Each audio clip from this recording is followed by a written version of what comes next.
এই মুহূর্তে সরাসরি একবার কলকাতার ইসকন মন্দিরে নিয়ে যাব। সেখানে শান্তির প্রার্থনায় বাংলাদেশে এই মুহূর্তে দেখতে পাচ্ছেন ইসকনের যারা ভক্ত, সন্ন্যাসী এবং সদস্যরা রয়েছেন তারা প্রার্থনা করছেন।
একেবারে পাশাপাশি দুটো ছবি আপনাদের সামনে রেখেছি। যখন অশান্ত বাংলাদেশ, অগ্নিগর্ভ পরিস্থিতি, হিন্দু এবং অন্যান্য সংখ্যালঘুদের ওপর লাগাতার নির্যাতন চলছে, একের পর এক মন্দিরে ভাঙচুরের ঘটনা চলছে, তখন বিশ্ব শান্তির প্রার্থনায় বাংলাদেশে দ্রুত শান্তি ফিরুক এই কামনা করে প্রার্থনা করা হচ্ছে ইসকন থেকে। একেবারে অ্যালবার্ট রোড থেকে সেই ছবি আপনারা দেখতে পাচ্ছেন।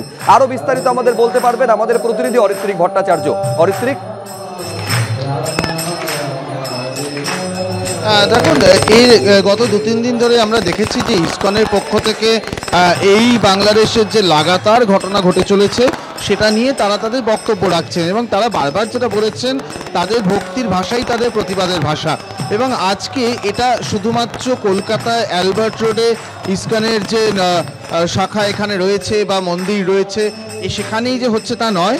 আমরা জানি গতকালই ঘোষিত কর্মসূচি অনুযায়ী পৃথিবীর 150টি দেশে যেখানে যেখানে ইসকনের কার্যালয় রয়েছে, শাখা রয়েছে, মন্দির রয়েছে, সেখানে প্রায় 850টি এরকম মন্দিরে কিন্তু এই একই কর্মসূচি আজকে দিনভর সেখানকার প্রত্যেকটি জায়গার স্থানীয় সময় অনুযায়ী হচ্ছে। এবং 4টে থেকে এই বিশেষ প্রার্থনা শুরু হয়েছে। ইতিমধ্যে অনেক ইসকনের ভক্তরাও এসেছেন, তারাও কিন্তু এই প্রার্থনার সাক্ষী হচ্ছেন এবং ঈশ্বরের সন্ন্যাসী সদস্য ব্রহ্মচারী যারা রয়েছেন তারা এই মুহূর্তে তুমি দেখতেই পাচ্ছ সেই প্রার্থনা তারা করছেন। বিকেল 4টে থেকে এই প্রার্থনা শুরু হয়েছে, ঘণ্টাখানেক পেরিয়ে কিছুক্ষণ চলবে এই প্রার্থনা। এবং যেটা বারবার তারা বলছেন যে যখন চিন্ময় দাসের গ্রেফতারি হয়েছিল, চিন্ময় কৃষ্ণ দাসের, তখন তারা প্রাথমিকভাবে মনে করেছিলেন যে বিচ্ছিন্ন ঘটনা এবং এই ঘটনার দ্রুত সমাধান হবে।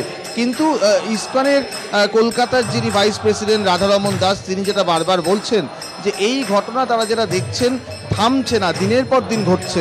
আরও 3 জন সন্ন্যাসী ব্রহ্মচারীকে বাংলাদেশে গ্রেফতার করা হয়েছে, সংখ্যালঘুদের ওপর প্রবল অত্যাচারের ছবি সামনে আসছে এবং পাশাপাশি ইসকনের মন্দির ভাঙচুর হয়েছে। গতকালকেও কিশোরগঞ্জ জেলায় ইসকনের মন্দির ভাঙচুর হয়েছে এবং অন্যান্য মন্দিরও আক্রান্ত হচ্ছে।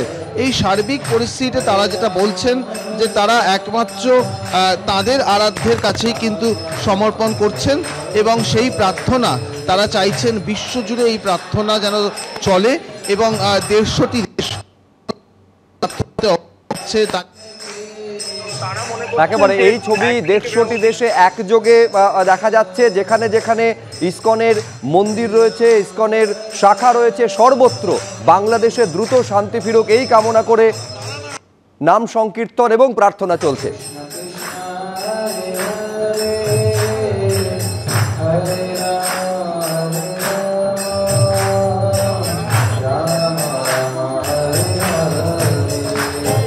বাংলাদেশে সন্ন্যাসী গ্রেফতার হচ্ছেন, অত্যাচারের মাসুল গুনতে হবে, হিন্দু নিধনের জন্য অপরাধের শাস্তি পেতে হবে মোহাম্মদ ইউনূসকে।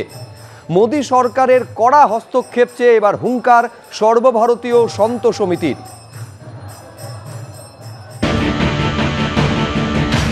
बांग्लादेश का हिंदू बड़ी मात्रा में इस्कॉन से जुड़ा हुआ है, तो हिंदू हितों के लिए, बांग्लादेश के हिंदुओं के लिए जब उन्होंने आवाज़ उठाई तो इस्कॉन टारगेट पे आ गया है। और यह टारगेट बांग्लादेश को इतना भारी पड़ने वाला है कि उन्हें अंदाज़ा नहीं है कि ये उनको भारी पड़ेगा। बांग्लादेश के इस्कॉन के संतों पर किया गया अत्याचार का एक एक हथौड़ा बांग्लादेश की सरकार पर बहुत भारी पड़ने वाला है। इस नाते मोहम्मद यूनुस या तो वार झेलने को तैयार होइए और या तो ये जेनोसाइड जो हो रहा है हिंदुओं का, इसे रोकिए।